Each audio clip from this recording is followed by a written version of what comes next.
If you think licensing costs too much, you're probably looking at it all wrong. I'm about to break down exactly what licensing actually costs and why it might be the smartest investment you never considered. I'm David Bourne, and over nearly 20 years in the licensing industry, I've seen countless businesses transform through strategic licensing partnerships. Today, we're going to take a deep dive into the real costs of licensing, not just the fees you'll pay, but the complete financial picture that most people miss. Now, before we get into the numbers, let me clear something up. When people ask, how much does licensing cost? They're usually asking the wrong question. The better question is, what's the return on investment? But we'll get to that. Let's start with the most common licensing cost, royalties.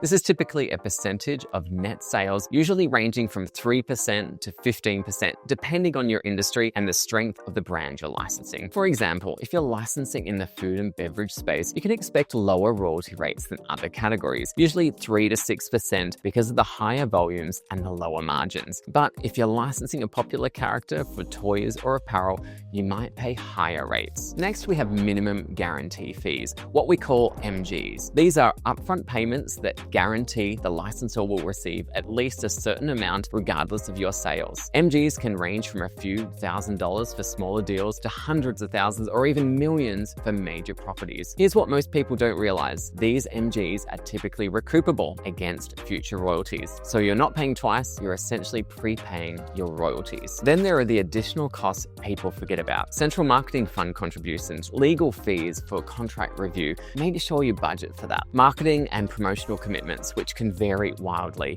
And don't forget about product development costs, packaging changes, and quality control requirements. But here's the thing, and this is crucial. You can't evaluate licensing costs in isolation. You have to look at the complete business impact. Consumers typically are happy to pay a premium for licensed products, frequently 25% or higher. That means the royalty paid to the licensor can often be fully absorbed by increasing your sales price of the licensed range. And here's where it gets really interesting. Selling great licensed product can have a significantly positive impact on your sales. Over the course of my career, I've seen time and time again clients who have increased sales of 200%, 300%, even 400%, or even more after adding a license to their product. The licensing fees become a tiny fraction of your increased profits. On the flip side, I've seen businesses chase cheap licensing deals, low royalties, small MGs, only to discover the brand had no market value. They saved money up front, but gained nothing in return. So what does licensing really cost? It depends on the brand, your category, and your negotiation skills. But more importantly, it depends on choosing the right partner, one that will actually drive your business forward. That's exactly what I teach in my Learn to License course, how to spot the licensing opportunities that are right for your business. Negotiate like a pro and build deals that actually move the needle on your bottom line. Check out Learn to License using the link in the description. And remember, the most expensive licensing deal is the one that doesn't deliver results. Choose wisely, and I'll see you in the next video. If you enjoyed this video and you'd like to hear more from me, make sure to like and subscribe. And if there's a topic you'd like me to cover, let me know in the comments.